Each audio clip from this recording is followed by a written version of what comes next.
اور کام میں دیانتداری سے، یعنی کرپشن کم ان میں، اور وقت ضائع نہیں کرنا، اپنا کام کر کے پھر گھر جانا. اب گھر جا کے وہ ملٹی ٹاسکنگ اس کی دیکھیے کہ وہ گھر کو بھی چلا رہی ہے، وہ بچوں کو بھی دیکھ رہی ہے، اپنے ماں باپ کو ساس سسر کو دیکھ رہی ہے، میاں کو دیکھ رہی ہے، اور ساتھ میں مطلب سب چیزوں کو وہ جگل کر رہی ہے. تو جب عورت کو آپ ایک اس کے اندر اتنی خوبیاں ہیں تو اس کے مسئلے مسائل بھی حل کرنے چاہیے.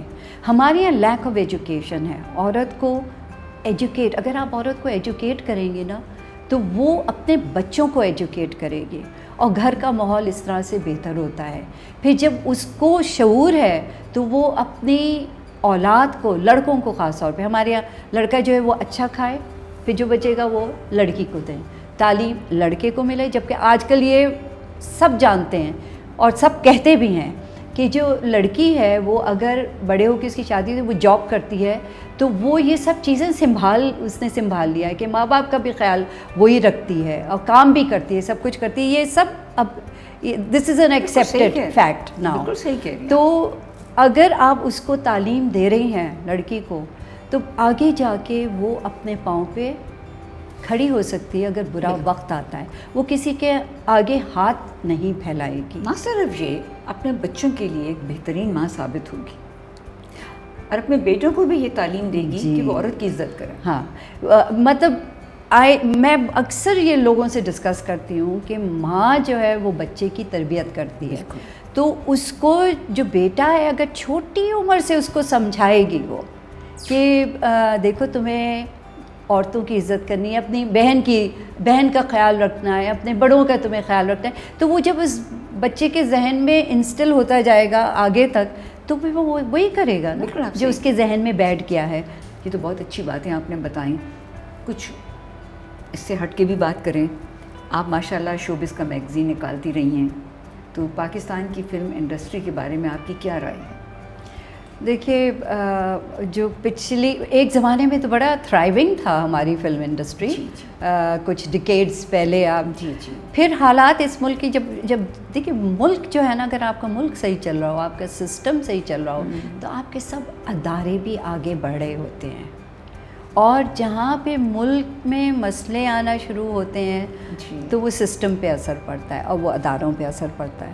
تو جو ایک تھرائیونگ انڈسٹری تھی 30-40 سال پہلے، وہ انڈسٹری انفیکٹ ایون مور، آپ سمجھیے 60s میں it was doing well, 70s میں اٹ واز ڈوئنگ ویل.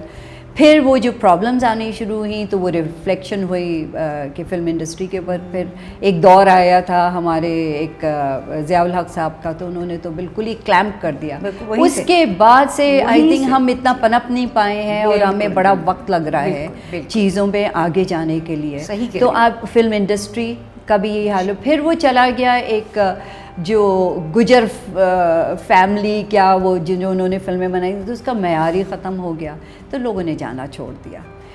پھر ابھی کووڈ سے پہلے ابھی ایک ریوائول آئے. دیکھیے ایجوکیٹڈ لوگ آتے ہیں نا، تو ینگ اینڈ ایجوکیٹڈ لوگ انہوں نے آنا شروع کیا اور وہ اچھی فلمیں بننا شروع ہوئیں، سینسیبل فلمیں جو لوگ پسند بھی کرتے ہیں دیکھنا.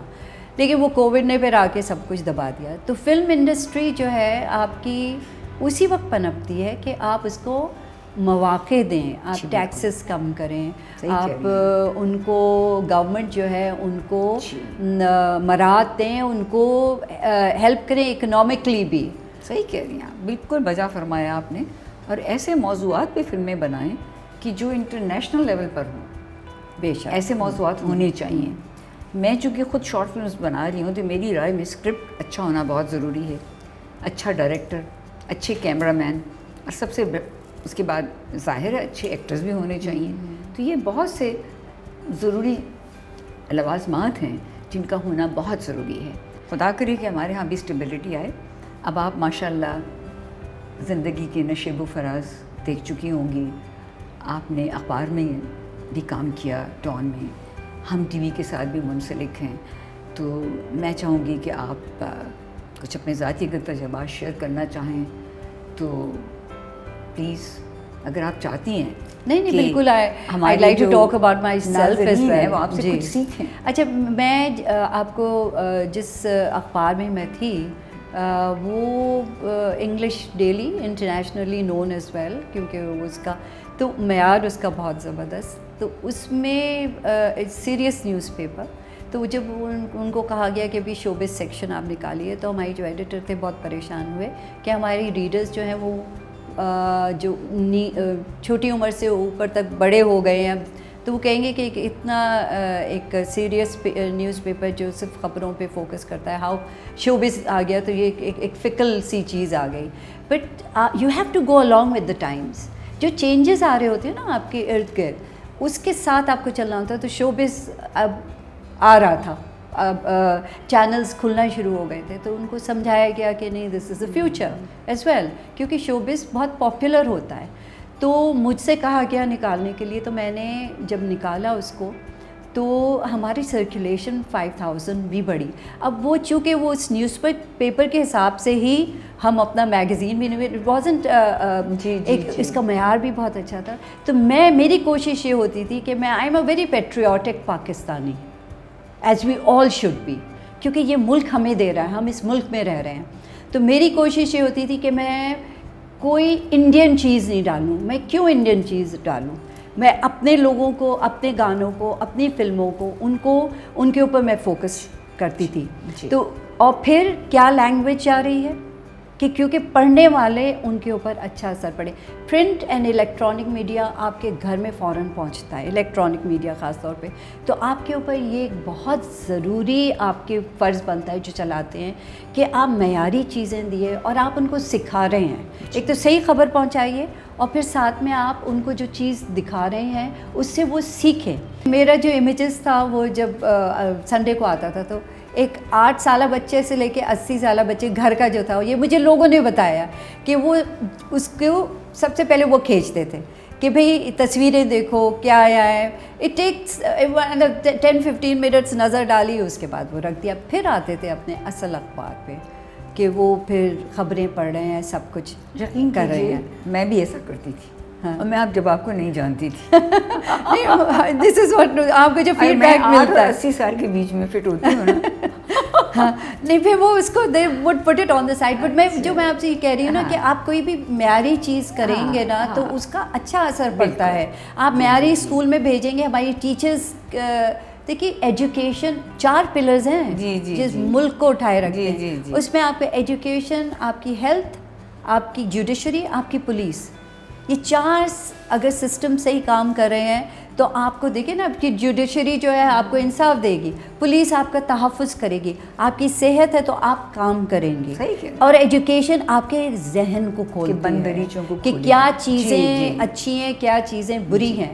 اسی لیے اور حضور صلی اللہ علیہ وسلم نے کہا ہے چین جاؤ نالج حاصل کرنے کے لیے. It is so important. Khurshid Haider صاحبہ، آپ زندگی کے نشیب و فراز سے گزری ہیں.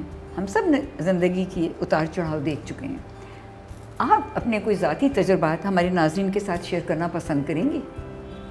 دیکھیں، زندگی جب میں چھوٹی تھی، اگر کوئی مجھے بات بری لگتی تھی تو میں اپنے ابا سے کہتی تھی، تو ابو کہتے تھے کہ تم نے تو ابھی کوئی زندگی دیکھی نہیں ہے، you haven't stepped into life.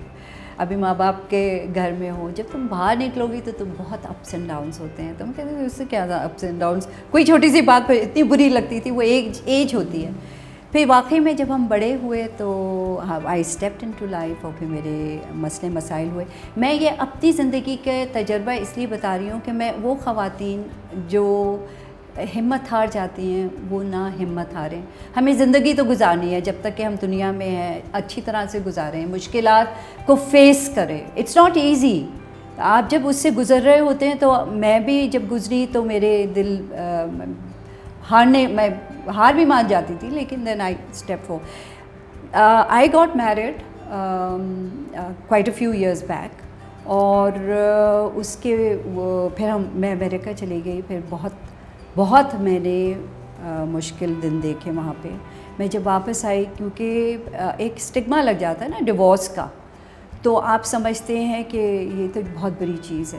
لیکن جب آپ کی زندگی نہیں چل رہی ساتھ، تو اللہ نے ایک راستہ دکھایا آپ کو کہ ڈیورس لو، کہ بعض دفعہ وہ بہتر ہوتا ہے. سورہ طلاق ہے قرآن پاک میں. آپ نہیں چاہتے لیکن آپ کو کرنا پڑتا ہے.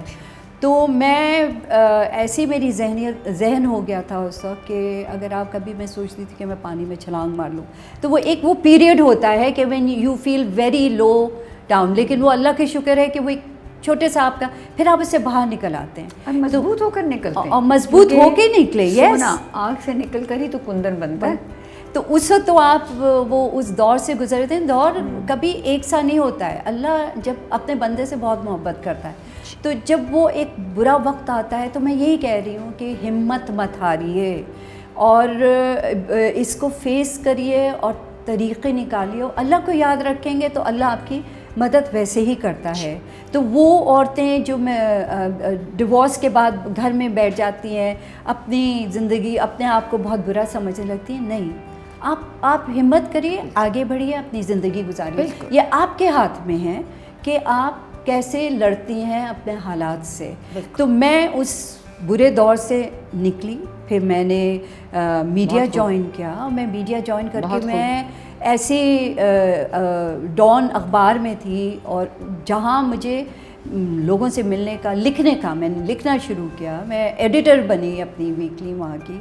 تو مجھے کیا پتا تھا کہ ایک دن ایسا بھی آئے گا. پھر اس کے کچھ عرصے بعد مجھے کینسر ہو گیا. وہ ایک اور زندگی کا ایک پہلو میں نے دیکھا. تو اچھا گزر گئی. ہاں، اچھا وہ وقت نہیں تھا. اب تو کینسر بہت کامن ہو گیا ہے. 10 سال پہلے مجھے ہوا تھا. تو but I did not lose hope, I fought. اور میری خوش قسمتی تھی کہ میں اس سے باہر نکل آئی. اللہ نے مجھے موقع دیا. کیموز ہوئے، بہت زندگی پیچھے چلی گئی، بہت تکلیف اٹھائی، لیکن ہمت نہیں ہاری. اور اس کے بعد اس سے نکلی. پھر میں نے آفس جوائن پھر سے کیا. میرے آفس والے بہت، انہوں نے میرا خیال بھی رکھا. لیکن یہی میں کہہ رہی ہوں کہ جب لوگ مجھ سے ملتے تھے، دیکھتے تھے، جب اس وقت جو میرا حال انہوں نے دیکھا تو انہوں نے کہا اس کو کیا ہو گیا، یہ تو اتنی ہر جگہ مطلب ایک اخبار میں ایسے کام کرنا. اور اس کے بعد جب دیکھا تو انہوں نے کہا اس کو کیا ہو گیا. مطلب لوگ آ کے رو جاتے تھے، مجھے دیکھتے تھے، کیونکہ کیموز سے بھی بہت، اور آپریشنس. لیکن دین گریجولی، جیسے میں نے کہا نا، وقت ایک سا نہیں رہتا. آپ باہر نکلتے ہیں. اس کے بعد آپ زندگی کی مزید قدر کرنا سیکھتے ہیں. جی، ہر ایک نیا دن آپ کو خداوند کریم کا دیا ہوا تحفہ ہے. آپ پھول دیکھیں، ان میں جو خوبصورتی ہے، اللہ نظر آتا ہے ہر چیز میں، ہر چیز میں. تو پھر میں اس سے نکلی. تو جب میں ہنستی، مجھ سے لوگ ملنے آتے تھے گھر پہ، پہلے ہاسپٹل میں، تو کہتے تھے، ہم ڈرتے تھے تمہارے پاس آتے ہوئے، تم تو مسکرا رہی ہو، ہنس رہی ہو. میں نے کہا جب آپ لوگ آتے ہیں مجھے آپ ہمت دیتے ہیں کہ to live, to go ahead. تو میں یہی کہہ رہی ہوں کہ سننے والوں کو کہ بھئی آپ ہمت مت ہاریے. آپ کے ساتھ زندگی میں بہت اپس اینڈ ڈاؤنس آئیں گے، آپ ان سے لڑتے رہیں. اور پھر ساتھ میں عورت جو ہے نا، وہ بڑے مشکلات سے گزرتی ہے، خاص طور پہ جیسے ہمارے ملک میں. تو یہ ایجوکیشن ختم کرتی ہے. لیجسلیشن صحیح ہونی چاہیے. اگر آپ کی لیجسلیشن ہو گئی ہے، آپ کے بلز پاس ہو رہے ہیں، اس کے اوپر عمل درآمد ہوگا. جی بالکل. تو عورت کو پھر تحفظ بھی ملے گا، پھر اس کی زندگی اچھی بہتر اس طرح سے بھی ہوگی. بہت بہت شکریہ خورشید حیدر صاحبہ، آپ تشریف لائیں، اپنا وقت دیا اور اتنی ساری اچھی باتیں ناظرین کو بتائیں. میں اور خورشید حیدر صاحبہ آپ سے اجازت لینا چاہتی ہوں. انشاءاللہ اگلے پروگرام میں آپ سے ملاقات ہوگی. اور ہمارے چینل کو دیکھنا، لائک کرنا، شیئر کرنا اور سبسکرائب کرنا نہ بھولیے گا، کیونکہ یہ ایک بامقصد چینل ہے، یہ آپ لوگوں کے لیے. اللہ نگہبان.